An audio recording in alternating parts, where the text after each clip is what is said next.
Hello, I'm Jamie and welcome back to my channel. Today I'm going to be reacting to your unpopular opinions or controversial opinions to do with Taskmaster. I did this for Ghosts a while ago and I really enjoyed it, so I thought I'd do it with Taskmaster as well.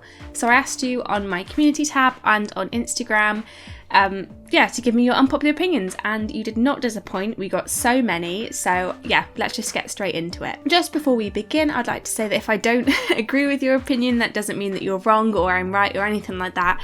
It's all just a bit of fun, and I really like the idea of looking at more unpopular opinions because it kind of opens up the discussion to things we might not normally talk about. And yeah, it's nothing serious, it's just a bit of fun. So I'll look at my community tab first. So the first one I got was, I think Series 8 is quite underrated. I rewatched it recently and laughed so much. The final blindfolded mobility scooter task in that series might be one of my all-time favourites. Series 8, I do enjoy Series 8. I watched it a few times. I really do like it. It is a good series.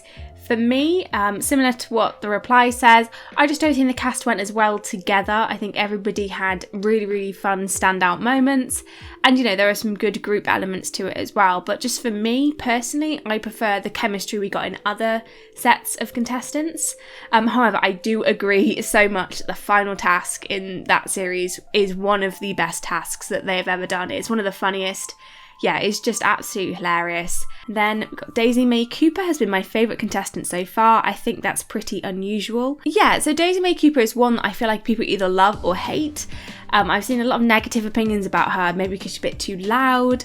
But I thoroughly enjoyed her in Series 10. She was incredible. She was very funny. She's not my favourite, but it is very difficult for me to pick a favourite.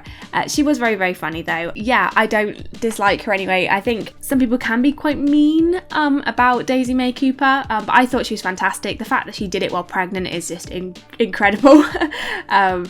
Yeah, no, I think she's great. I really like Daisy May Cooper. Okay, so this one's a bit of a long one. Perhaps this isn't unpopular, but I think that every prize task should revert to being actual prizes to keep and be scored not only on how well they fulfill the brief, but how desirable they are for the episode winner to take home. The fact that the contestants seem to get returned their submissions not only makes a section less interesting, but it ought to allow them to take greater risks with what they bring. But actually, along with the fact that they aren't judged for worth of the items to them or their opponent, it has the effect that they don't put enough effort, consideration nor value into their selections. So yeah, this is a really well articulated point. I do agree.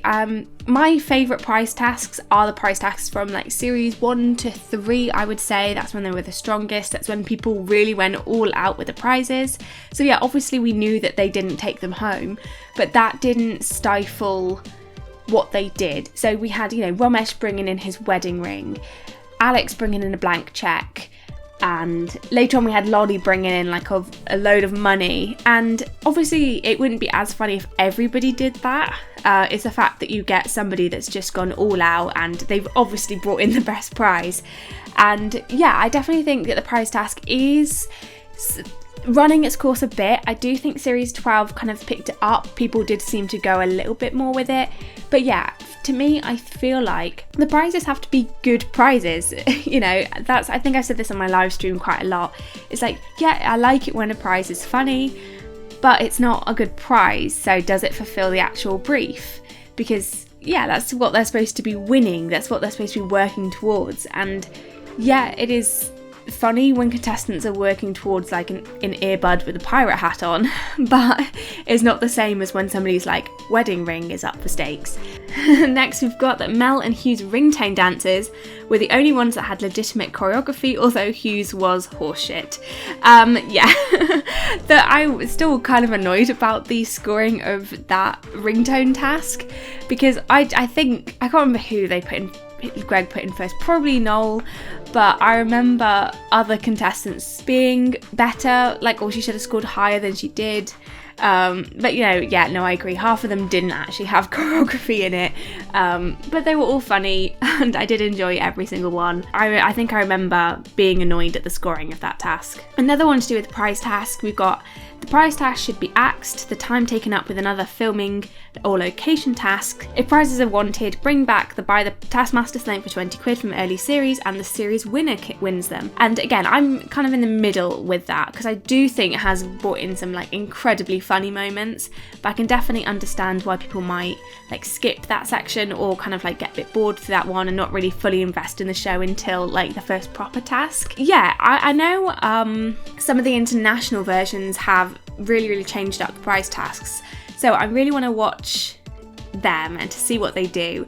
I know the American Taskmaster, they only one contestant brought in a prize and then the winner took it home, and they didn't get scored on it or anything, it was just they had to bring in a prize, which is one way of doing it. I didn't really like it that much. But yeah, the prize task is a difficult one because for me it is like a fundamental part of Taskmaster, but it's obviously not working as well as it used to. Which is, yeah, it's a shame because I did Series 1 prize tags, I think, for me, are my favourite. Actually, linking to that, I did really enjoy the prize that was in Series 12, where they'd buy one for the contestants sitting next to them. I thought that was a brilliant task. That's what Taskmaster prizes should be, because they were all genuinely good. And the people would obviously want to win, because then they win the prize that was bought for them. So that task, I think, worked, and we want more stuff like that, I think. So next up, we've got a comment that's got 3 people replying to it. Yeah, some people really don't agree and some people do. Apart from a handful of notable exceptions, Wozniak, Morgana, Limac and a few others, I think the quality of contestants has been gradually declining since Series 6. Honestly, Series 13's lineup just looks like a load of last-minute replacements. For me, some of the more recent contestants are so unnoteworthy that they blur into one, meaning I can't remember which one is in which series.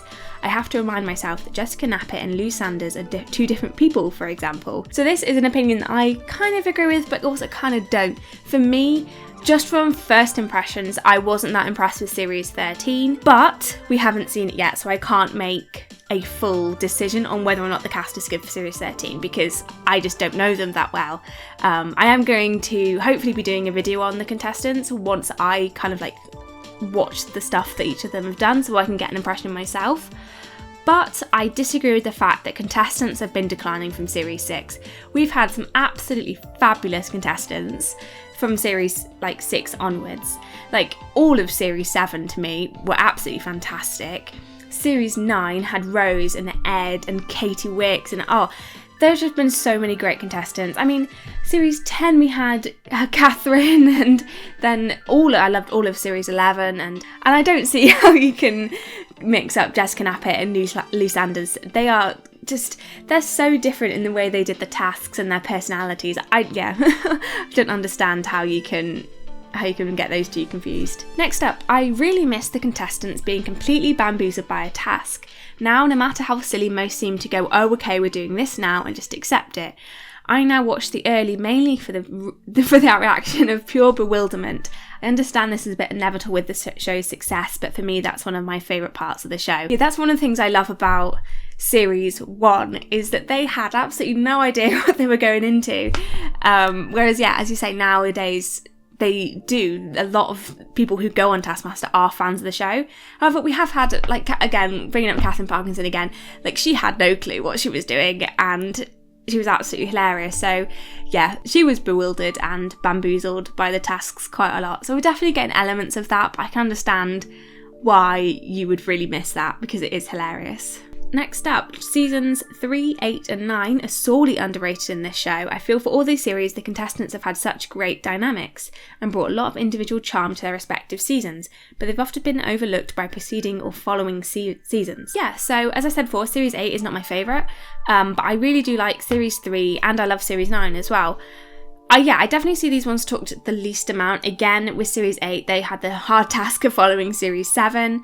9, I think, from what I've seen online, is fairly popular. There's a lot of, Ed Gamble, David Baddiel moments that a lot of people talk about a lot, and I thought Rose Matafeo really, shone really well throughout the series. I do agree that they all had a great dynamic in all those series. Again, for me, Series 8's dynamic isn't as strong for me. I do agree that it is very hard following on from really strong series, which is why Series 13 might be getting that kind of not as strong initial excitement, because Series 12 was really good and from what I've heard, very, very popular. And if you're then going from that until then people you don't really know, that might be why Series 13 might have a hard time but we'll see how it goes. So this person's actually given us 4 unpopular opinions, so we'll get through them. Series 8 and Series 6 were great. Yeah, as I said, they're not my favourite series, but I can definitely understand why people would love them. They both had absolutely incredible moments, like Series 6 with Lisa and the cake, and then Series 8, as we said, with the with the blindfolded car task. Like, both of those moments are like Taskmaster history, and yeah, some of the best tasks that they've done. So yeah, I think I can definitely understand why they would be some people's favourite series, just not for me, personally. Yeah. Next up, Desiree should have won. One thing I will think about Desiree is I think she has kind of got a bit unlucky with like the fan favourite like votes that I've seen going on. Like, to me, Desiree is like one of my favourites. I know this might be an unpopular opinion, but Victoria wasn't my favourite contestant in Series 12. For me, it will be Guz or Desiree. I think both of those really stood out to me, and they were both absolutely hilarious in like completely different ways. Yeah, on that note, I did also really love Victoria, but she seems to be the kind of like, her and Guz do tend to be the kind of like fan favourites for that series. But whether or not she should have won is difficult, because she did get the 10 points deducted for that one task, which I completely disagree with. I don't think we should be deducting that many points from people, and I don't know whether that would have pushed her up to winning, but yeah, I thought she was very, very entertaining, and I think she was genuinely good at the tasks as well. Number 3, churning out so many series so quickly is making the show less exciting. I know what you mean on this one. I love the fact that we're having Taskmaster, like 2 Taskmaster series a year, and then plus New Year's treat, and then obviously this year we'll get Champion of the Champions. But I can understand why it doesn't feel like, like, obviously I'm really excited for the next series, but what makes like kind of like the first episode of a new series so exciting is the fact that you've had to wait and you're like longing for the next series, and you're just desperate for more Taskmaster. And then you go out and you binge watch all the series, and then you finally you get the next series. But at the moment, I feel like there isn't enough time in between series to fully digest series 12 and get excited for series 13, and just especially because we're getting the New Year's treat in the middle. It is a very difficult balance of getting kind of like not keeping fans waiting too long, but also making them like really, really want the next series. And also there is a chance that they could get burnout, like Alex thinking of ideas for the show, and you know, whether Greg would want to commit to doing the show 2 times a year instead of like once a year. And then her last opinion is Series 1 was good, but Series 2 was when the show hit its stride. Ooh, okay. Because I personally prefer Series 1 to Series 2. Series 1 is just so good, but it is a lot more inconsistent in some ways, because they tried out things, obviously they didn't work as well, like public tasks, they didn't work, so they axed them for future series. Ooh, I don't know, because I definitely understand what you mean. It was like perfected in Series 2, but Series 1 to me just has a special place in my heart. Next up, Noel is the best contestant. Ooh, okay. For me personally, no. I thought he was overscored quite a lot. However, he's fabulous. I thoroughly enjoyed his appearance on Taskmaster. He was absolutely great. But yeah, a little bit overscored in my opinion. I don't know if this is unpopular, but I much prefer it without the audience and everyone further apart. The past series just felt really cramped. Ooh, okay. Again, this is one that I'm kind of like half in, half out. I do like the contestants to be close up. I think I like the closer environment. However, I do love what they're able to do with the final tasks now that they haven't got the audience and they've got the space to do more things. I think that is a great addition to the show, and it'll be a shame to see like the fabulous live tasks that they're doing go if the audience comes back in. But yeah, it's a difficult one that. Josh shouldn't have been disqualified in the teabag throwing task.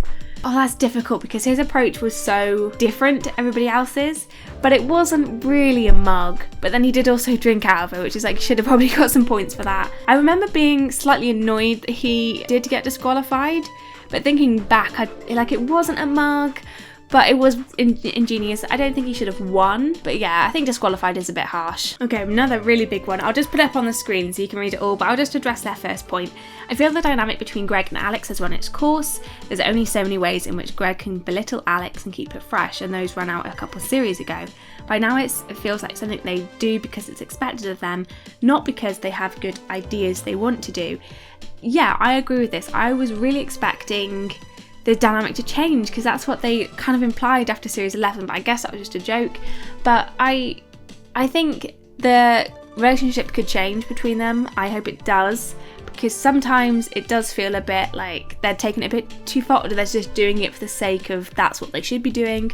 Overall, I do enjoy it, but yeah, I do agree it could kind of change as we go on now. Don't know how unpopular it is, but Series 10 is easily my least favourite of the show.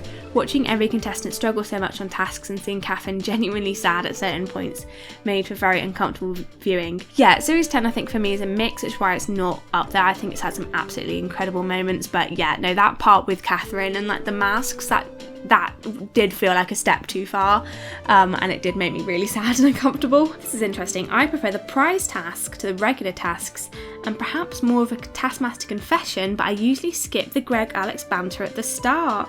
Not that it's not funny, I just want to get to my precious prize task ASAP. Oh, interesting, we've got somebody that's really all for the prize task. And I know, I can't believe you skipped the Greg-Alex bit. That's no, gotta watch that. They have done some really funny moments in that. Like if you had skipped it, you'd have missed that one time that Alex made Greg drink undiluted squash, and that was fantastic. Kiwi version is better than the UK version. I've had that a couple times. Strong points. I think series 2 of Taskmaster New Zealand is one of my favourite series ever. Is Taskmaster New Zealand better overall than Taskmaster UK? I don't know, but it's very high up there in like my rankings of the series. The Taskmaster podcast is really boring and uninteresting to me. I love the show and I usually enjoy podcasts, but somehow the combination of the two just doesn't work for me. For me personally, I listened to the podcast, the first few series of it, and yeah, it's kind of dropped off for me. I'm not as into it as I was. Huge fan of the show, but the first 11 series of the show having only one person of colour per group is ridiculous. Also, it seems to me like Greg unfairly scores contestants of colour and is quick to dismiss and disqualify them. And then we've got a couple of replies saying, has a single person of colour won a series so far? The only person I can think of getting close was Romesh. Yeah, same. I didn't like how I think a few times in series 4 he lost Lolly points for being jealous of her youth, and then it was just laughed off like that just has nothing to do with anything. Yes, okay, this is not controversial, but it's a hot topic, I guess, one that could get kind of hostile in the comments. I think for me, the biggest issue with the way that, I think this is partly due to the fans as well, is the way that kind of the people of colour are lumped in together. Like we have people comparing like Nish, Asim, and Romesh together, and recently we've had people confusing Guz and Jamali, and they're all completely different people, and the fact that they have the same skin tone, they're always lumped together, isn't good at all. Again, that's kind of on some of the fans' part, which is such a shame. Maybe the way they are like edited together in the show, I don't know. I do think sometimes people of colour are judged harsher, and I think the biggest example of this is Desiree in the last series. I thought she got some very unfair rulings in this one, and Lolly as well, I think got some really, really, really unfair rulings. I remember hearing something when the earlier series, they had to have at least one woman and at least one person of colour on the show, which the fact that they had to introduce a creator is a bit ridiculous. But thankfully it does seem to have got past that now, where we've got kind of more, it's not limited to just one of each, and thankfully. It's difficult. Again, I don't know whether I'm the right person to be talking about this, but I can definitely understand why it may come across like that. I'm not saying Greg is scoring them unfairly due to their race, but I can definitely see why it would look like that. Again, I don't want to say accuse anybody of anything.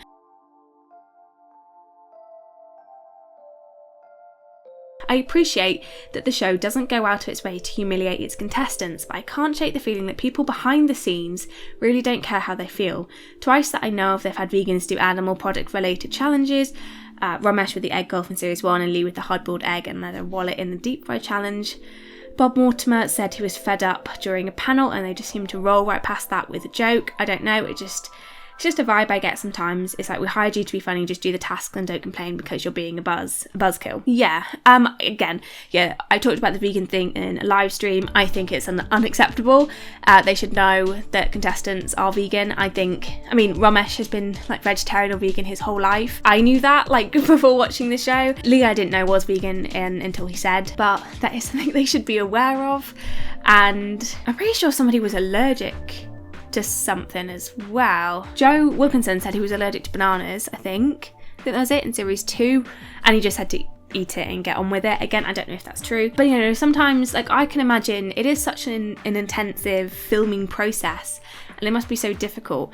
Hopefully it isn't like difficult for the contestants. I don't know. I don't know what the working environment is, but yeah, the vegan thing is unacceptable. I thought parts of American Taskmaster were okay, specifically Ron. I never recommend it to anybody, but I think his bits deserve highlighting. Yeah, he was the highlight of the American Taskmaster. He was, I would say, the only part that I loved. There are other parts that I liked, but generally I didn't like much of it. Yeah, no, he was fantastic. I'd love to see him on the UK version, to be honest. Not sure if it's unpopular, but I don't like how different the scores are from what Greg says. From reacting to an attempt initially, he'll often say it's good and then score it low, or vice versa. Yeah, I think sometimes he just forgets or just changes his mind. I think the big example is, they brought it up on the podcast actually, was Jessica and her pen, and then obviously getting beaten by Kerry in the laminator, where Greg was genuinely really excited about Jess's prize and then gave her like 1 or 2 points. Yeah, he's just inconsistent. I think that's one of the things about Taskmaster. It's always fun to kind of debate his scoring. But yeah, no, I agree. I don't dislike it, but I can understand why it can be annoying. Another opinion we've got to do with diversity. It's not really that much of an opinion, but there is a bit of an issue with the lack of diversity in terms of people in colour and female contestants. Obviously that is partially due to comedy as a field being dominated by white men, but it's still noticeable and I hope that changes going ahead. For an actual opinion, I think best series were 4 and 9 and the second series of New Zealand Taskmaster. Yeah, it is one of those things where they do have to kind of commit themselves to finding new talent, because the kind of big mainstream comedy circuit is like oversaturated with mainly white men. So obviously with the big comedians, it's going to be hard to find more women and more people of colour. However, I think there are loads of comedians I'm aware of that are women or people of colour that could be absolutely great in the show. So hopefully some of them get to be on soon. Ooh, I found the New Year's treat funnier than the majority of episodes since series 7. I don't know. I did enjoy New Year's treat. But I wouldn't say it's funnier than the other episodes at all. Series 11 is the worst one. I liked everyone on it, but I was personally just bored. Oh no, I loved Series 11. I thought everybody was fantastic. Now I've got another person saying they didn't like Series 11. I don't know. I think my opinion might be kind of different because I was doing the live stream and I was like more fully invested in the show, and I think that did increase my enjoyment of it. But I loved all the contestants and I thought loads of the tasks were brilliant. And oh, how can you say the series with Mike Wozniak is the worst? I dislike the paint a portrait of the Taskmaster that they have each season. Some of the final products are a bit funny, but it doesn't make for interesting watching. I kind of agree, they're not my favourite tasks. However, I think some of the ways they mix it up can be really entertaining. I think long distance painting was fantastic. Oh, I like the one where in series 7 they'd like choose random items and then later on put it into a portrait. I think those two are my favourite examples of that, where they have the classic portrait of the Taskmaster, but they mix it up in a way that's completely different. I missed the buy a gift for the Taskmaster tasks. I think it should be a series regular, but with a twist or theme each time so they can't plan in advance. You do a gift that starts with the first letter of your name. That is the best idea that I've seen to do with bringing back the buy a gift, because the main reason why that's not in this series as much anymore is because they don't want people to expect it and already like plan out what they're doing. But yeah, this is a great way of changing it up so that we can still have it, because it's a fantastic task. Like, every single one that they've done in previous seasons has been amazing. So yeah, I do want it back. I do. Joe never stepped on the red green. I agree, he should not have been disqualified. I have seen that pop up a few times. This is a very unpopular opinion. Greg is the worst part of Taskmaster. Virtually nothing he says is funny. He is charismatic, but in a slimy sort of way. The New Zealand Taskmaster, sorry I don't know his name, Jeremy Wells, strikes me as much more witty and, more important, more authoritative. Oof, Greg in comparison seems like the teacher trying to be popular with the kids. Oh no, I completely disagree. I wouldn't say he's the best part of Taskmaster. I think the contestants, most of the, or the tasks, I don't know, but he's vital. He's a vital part of Taskmaster. I don't think anybody can replace him. I did love Jeremy Wells, but no, I disagree. I think that's the only one so far that I can wholeheartedly say I disagree. However, I do kind of agree with this next one. I love Greg Davies, I do, but I think there are times where he was truly mean-spirited, and at times seems to pick a punching bag from the lineup and hark especially hard on them, not giving them fair points. I know it's all comedy, but I'd appreciate it if he tried to be a bit less biased. Yes, he is very biased, and that is the one thing that does annoy me about him. Again, like I said, I think Noel was overscored. He was a brilliant contestant, but he was overscored in my opinion. And yeah, he was very mean to Mark and to Hugh. Especially Mark could have won the series, but I did think Greg did go a bit hard on him. Yeah, I definitely think that is the main issue with Greg for me. Series 12 wasn't that good because of the tasks. Yeah, I did enjoy the contestants. I mean, I definitely enjoyed the contestants. I like the tasks. I don't think they were the strongest. With other series, I think there have been some amazing tasks in Series 12. But yeah, no, I think the contestants were the standout highlight for Series 12, 100%. Mark, Hugh and David Deal got too much flack from Greg. Yeah, agreed. And not enough team tasks. Ooh, okay. Oh, this is difficult because I do think some series have benefited more from the team tasks than they have from other ones. But generally, I think I disagree. I think we've got a good level of team tasks. I like the contestants are able to kind of, be themselves and stuff like that. I don't know. Again, this is a very unpopular opinion. I didn't hate the American version, which, okay, fair enough, you didn't hate it, that's fine. But Lisa Lampanelli was my favourite contestant. I'm sorry. I strongly disagree. No, I didn't. I got what she was going for, but it's just not for me at all. I know, I'm sorry, that's all I can say. I don't know if it's unpopular, but I really don't like the singing tasks. They're not my favourite, but it's mainly because of all the tasks that if I was on Taskmaster, the singing tasks would be the ones that I dread the most. And I think I project that because I'm thinking I just wouldn't be able to do it. And yeah, I think there have been some fantastic singing tasks in the New Zealand ones in particular. I think they have absolutely nailed the singing tasks. Everybody goes all out and I love it. Ooh, speaking of singing tasks, I think that the Libya song was amazing and that they didn't have the Williams brothers play enough of it. Are you ready for some love and a song about Libya? So this is a prime example of the singing tasks in Taskmaster New Zealand. That was a fantastic task. Everybody's song was good. Well, that was a lot more than I thought. We've still got the Instagram comments to get to, so we'll try and go through them a bit quicker. Again, more people agreeing with the fact that they love the show, but the jokes with certain contestants can go too far.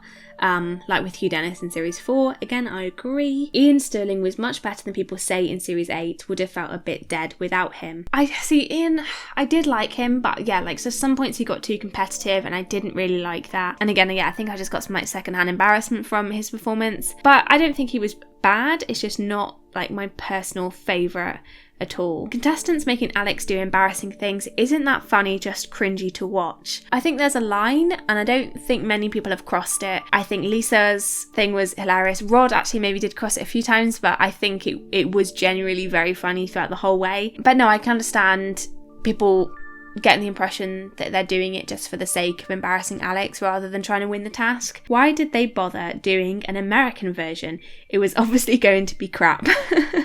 They tried with the in-betweeners and look how that turned out. Money.